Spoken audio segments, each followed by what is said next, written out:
Gracias a la estructura dramática, vemos el guión como una línea que marca progresión en la historia, con puntos estratégicos que marcan un inicio, un desarrollo y un desenlace.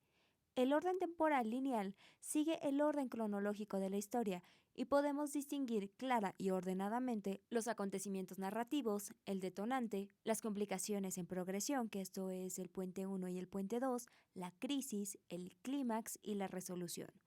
Todo esto se debe convertir en una narración contada. Se deben reducir los hechos de una vida en determinados minutos y horas, donde se exprese todo lo que se ha omitido. Incluso en el orden lineal se hacen saltos temporales. Estos se conocen como elipsis.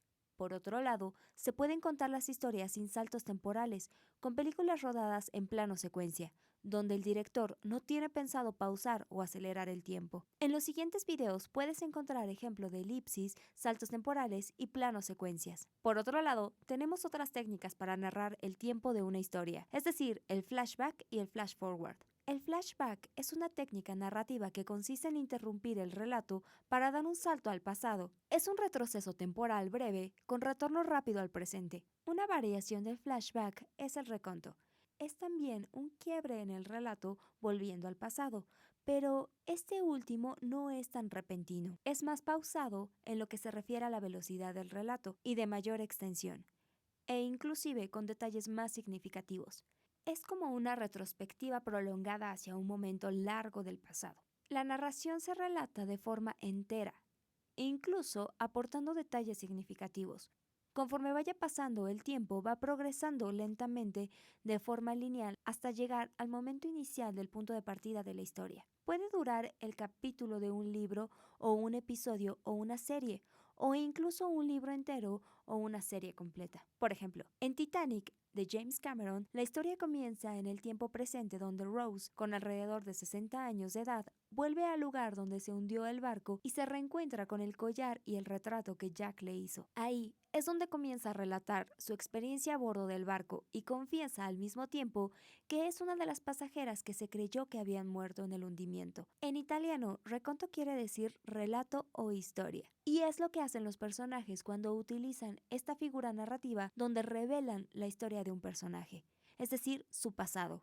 Si quieres adentrarte más en cómo usar el flashback como elemento narrativo, puedes escuchar el podcast número 20 de Guiones y Guionistas, titulado ¿Cómo diferenciar el flashback del reconto? Por lo pronto veamos los tipos de flashback. El flashback puzzle es en el que se investiga un misterio donde por lo regular alguien acaba de morir y los testimonios están en enfrentamiento. Los involucrados relatan escenas en el pasado, reviviendo su versión de los hechos y de esta manera narrar la historia. Para el espectador funciona como hechos verídicos. El flashback Rashomon es donde la versión de cada uno de los testigos se contraponen, contradiciendo una contra otra con fuerza, sobre todo cuando se quiere encontrar la verdad de los hechos, ya sea un crimen, desaparición, entre otros.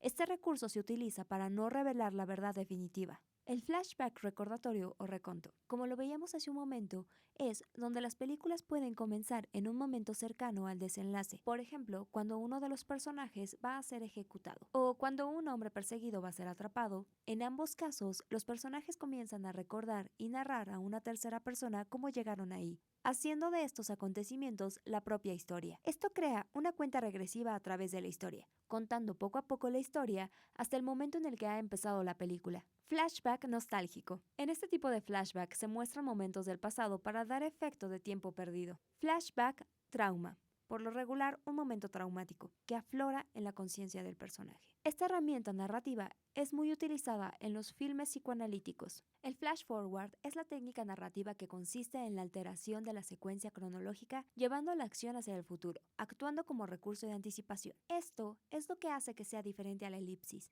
Al volver al presente de la historia, sabremos que los acontecimientos mostrados corresponden a un tiempo futuro real o imaginario. Es un movimiento de prospecciones, donde puedes conocer de antemano hechos que ocurrirán más adelante. El flash forward corresponde a la proyección del futuro en forma breve, a diferencia de la premonición, que es un amplio salto en el futuro de la historia con el que regresamos a la narración inicial. La diferencia es igual que el flashback y el reconto. Mientras que el flashback y el flash forward son saltos en el tiempo de corta acción, uno al pasado y el otro al futuro, el reconto y la premonición son dos saltos de larga duración. El flash forward o anticipación puede ser interno o externo. Si son internos, nos adelantan algo de lo que veremos después en la historia, por lo que pueden generar interferencia cuando llegue ese momento de relato. Por otro lado, los externos nos muestran algo que nunca llegará a pasar en la historia. Por ejemplo, alguien ve su propia muerte pero nunca llega a morir. Estos se usan en los diferentes casos. Muestran un futuro triste para provocar cambios en el protagonista, como en la película del Click. Mantienen el interés en el espectador. Se usan para generar incógnitas como en Breaking Bad. Pueden ser también la premonición del futuro de un personaje como en El Señor de los Anillos, o crear cliffhangers, es decir, acantilados, y abrir nuevas tramas. Esto se hace mucho en series donde al finalizar el capítulo te adelantan un poco de lo que va a suceder después, para que te enganches y quieras ver más. En lo personal no me gusta, pero bueno. También son usados para generar tensión y miedo, o anticipar un peligro, es decir, un acontecimiento o frenar al protagonista en un pensamiento donde se muestra que cierta acción lo llevará a la muerte inminente. En ese momento se detiene. Bueno, estos han sido todos los tipos de saltos en el tiempo. Veamos ahora cómo crear una historia a partir de conceptos más básicos. Idea, tema y argumento. Estos conceptos básicos del cine surgen para dar respuesta a la pregunta ¿qué cuenta la película? Aunque algunos guionistas se van dando cuenta conforme van redactando la historia, lo ideal es por lo menos tener claro cuál va a ser el tema, la tesis y la idea fundamental. Existen enfoques diferentes alrededor de estos conceptos y pueden ser abstractos o filosóficos. Comencemos por el tema. Este es el asunto general que en su argumento desarrolla una obra de arte. En palabras de la Real Academia Española, es el asunto general que en su argumento desarrolla una obra de arte. El tema es el concepto que lo sintetiza todo y siempre apunta a lo universal. Por ejemplo, el amor, la amistad, la vejez, el poder, la muerte, la magia, la protesta juvenil, la crítica social, entre otros. La tesis es la conclusión. También es conocida como la premisa, es decir, es la proposición que se mantiene con razonamientos. Vamos a explicarlo mejor. Esto quiere decir que es la intención que el guionista desea transmitir, es decir, el punto de vista del autor sobre un tema. Podemos verlo como su visión ética y moral que se manifiesta al final de la historia. Es decir, el tema es sobre lo que escribimos y la tesis es el mensaje que queremos transmitir. Dicho esto, debemos distinguir entre la idea global de una película y las ideas creativas que nos pueden ayudar a construir las escenas, los personajes y la acción. La idea global de una película es una frase que sintetiza el argumento de un guión y debe incluir aspectos del tema y de la tesis. Estas ideas deben generarse por el escritor a partir de la imaginación o experiencias vividas. Una vez que tengas clara dicha idea, este será el punto de partida y el centro de la producción cinematográfica. Para que se pueda crear el guión en torno a esta idea, se deberán cumplir dos aspectos: el dramático y el temático. El dramático también se conoce como logline, premisa, anécdota o concepto. Es una idea inventada o real y debe servir de base al desarrollo dramático de la historia.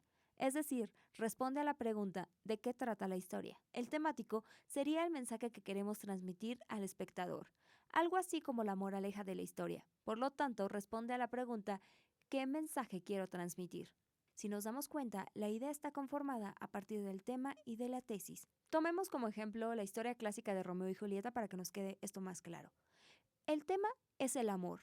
La tesis es un gran amor que desafía incluso la muerte. Y la idea es una trágica historia de amor entre los hijos de dos familias que se odian. Por último, a partir de todo esto podemos desarrollar la sinopsis.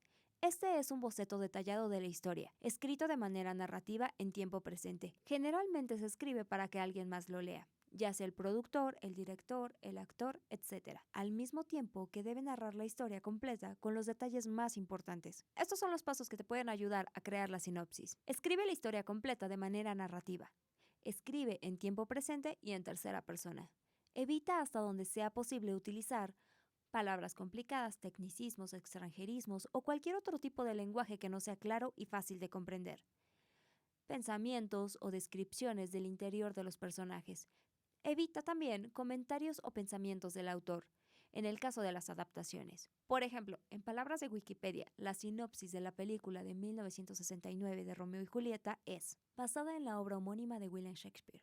es la historia de dos adolescentes cuya incontenible y desbordada pasión coloca el amor por encima de la muerte. Su relación se ve dramáticamente marcada por el absurdo y ancestral odio que se profesan sus familias, los Montesco y los Capuleto. La lucha por llevar adelante su amor desencadenará una tragedia que los unirá finalmente en la muerte. Es momento de pasar a la práctica. Crea tu historia a partir de estas herramientas narrativas y realiza la actividad 2. En los recursos podrás encontrar un archivo de Word que se llama Primera entrega documento de ayuda, el cual deberás usar como plantilla para tu entrega. El objetivo de esta primera entrega consiste en describir las bases que sustentan tu proyecto final, el cual transmitirá un mensaje en específico. Puedes elegir el tema, la tesis o la idea que más te guste. Recuerda que el tiempo límite de tu proyecto final es de 20 minutos. Así que, manos a la obra.